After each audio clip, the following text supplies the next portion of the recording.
এক মাস অতিক্রান্ত, খোঁজ নেই অপহৃত দশম শ্রেণীর ছাত্রীর। মেয়ের অপেক্ষায় প্রতিটি মুহূর্ত দুশ্চিন্তায় কাটছে বাবা মায়ের। এর আগে খোদ প্রতিমন্ত্রী সাবিনা ইয়াসমিন অভিযোগ করেছিলেন পুলিশের ভূমিকা এবং নিষ্ক্রিয়তা নিয়ে। অপহরণের অভিযোগের এক মাস পরেও দশম শ্রেণীর ছাত্রী নাবালিকা কন্যাকে না মেলায় পুলিশের ভূমিকা নিয়ে প্রশ্ন তুলছে সাধারণ মানুষও। মেয়ের খোঁজের জন্য প্রতিটি মুহূর্তে দুশ্চিন্তায় অপেক্ষার প্রহর গুনছে অসহায় বাবা মা। একাধিকবার গেছেন থানায়, দ্বারস্থ হয়েছেন পুলিশ সুপারের, তারপরেও মেলেনি কোনো খোঁজ। বিজেপির অভিযোগ, গরিব পরিবারের বলে ভ্রুক্ষেপ নেই পুলিশের, যদিও তৃণমূলের দাবি বাংলার পুলিশ প্রশাসন সকলের জন্য সমান কাজ করে। মালদা জেলার চাঁচল থানার কবিলহাট এলাকার বাসিন্দা অভাগিনী রায়, তার মেয়ে দশম শ্রেণীর ছাত্রী, ফেব্রুয়ারি মাসের 18 তারিখ সন্ধ্যায় বাড়ির সামনে থেকে নিখোঁজ হয়ে যায়। প্রতিবেশী শ্রীকান্ত রায় এবং পার্শ্ববর্তী এলাকার সাগর দাস নামের দুই ব্যক্তির বিরুদ্ধে চাঁচল থানায় লিখিত অভিযোগ দায়ের করেন নিখোঁজ ছাত্রীর মা। তারপর আবার চলতি মাসের 5 তারিখ মালদা জেলা পুলিশ সুপারের দ্বারস্থ হন নাবালিকার বাবা মা। কিন্তু এক মাসের বেশি সময় অতিক্রান্ত, এখনো কোনো খোঁজ মেলেনি।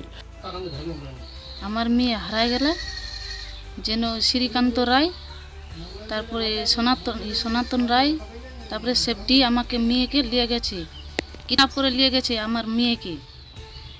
কি কি পুলিশ করছে, কিছু কাম করছে না। এদিন হয়ে গেল কিছু পুলিশে কাম করে না। আমরা কি করব? কিছু পাইনি, আমরা মেয়ের কোনো খোঁজ পাইনি। হয়ে গেল এক মাস কম বেশি হয়ে গেছে। আমার মেয়ের কত 16 বছর আছে। মেয়ে হারিয়ে গেছে কি মরে গেছে আমি কিছু নি জানি, কিছু খোঁজ খবর নাই। বাড়ি থেকে হেরে গেছে, বাড়ি থেকে নিয়ে গেছে। হ্যাঁ, রাত্রেবেলা নিয়ে গেছে। তারপরে আমরা কি করবো ব্যবস্থা কিছু? হ্যাঁ, কারা উঠে নিয়ে গেছে বাড়ি থেকে। শান্ত রায়, সাগর রায়, তারপরে আমার গ্রামে আছে, সামনে বাড়ি আছে, গ্রামে আছে। কমপ্লেন করেছি, কিছু কাজ করছে না। বলছে দে হবে কাজ, আমার থামায় রেখেছে, থামায় রাখিয়ে পুলিশ করছে হবে আমি মেয়ে পাই যাবা, পাই যাবা। ওখানে মেয়ে পাইনি, কিছু কাজ করছে না পুলিশে।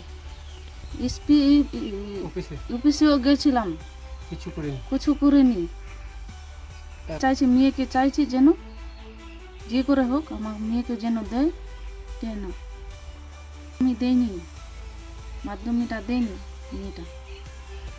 আমার নাম অভাগিনী রায়। এদিকে দুই অভিযুক্তের কোনো খোঁজ মেলেনি। পুলিশ সূত্রে জানা গেছে, সমগ্র ঘটনায় তারা তদন্ত শুরু করেছেন। বিভিন্ন দিক এবং বিষয় খতিয়ে দেখা হচ্ছে, লোকেশন ট্র্যাক করার চেষ্টা চলছে। যদিও এই ঘটনায় বিজেপির অভিযোগ, দেখুন, যেহেতু পরিবারটা খুব দুস্থ পরিবারের মেয়েটাকে খুঁজে পাওয়া যাচ্ছে না। প্রায় এক মাস হয়ে গেল, পুলিশ এখনও মেয়েটাকে উদ্ধার করতে পারেনি এবং তৃণমূলের নেতা কর্মীরা তারাও কেউ সুপারিশ করেনি যে মেয়েটাকে উদ্ধার করতে হবে। তার কারণ হচ্ছে দুস্থ পরিবার আছে, সেখান থেকে প্রচুর পরিমাণ কাটমানি খেতে পারবে না, টাকা খেতে পারবে না সেই পরিবারের কাছ থেকে।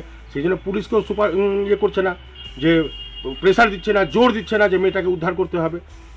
তবে তৃণমূলের দাবি, চাঁচল থানায় যে মেয়েটিকে, নাবালিকাটিকে তুলে নিয়ে যাওয়ার অভিযোগ দায়ের করা হয়েছে, এতটুকু কথা আপনাদেরকে দায়িত্ব নিয়ে বলতে পারি, আপনারা একটু ওয়েট করুন। মালদা জেলার পুলিশ প্রশাসন অত্যন্ত অ্যাক্টিভ। যে আসামি এটার জন্য দায়ী, একটু ইন্টারোগেট করার টাইম দিন, দেখবেন সমস্ত আসামিরা অ্যারেস্টেড হবে। এই বাংলায় আইনের শাসন জারি আছে, কাজে এখানে বিজেপিরা যে বড় বড় কথা বলছে তাদের মুখে এসব কথা মানায় না। মালদা থেকে তনুজ জৈনের রিপোর্ট, আপনার নিউজ।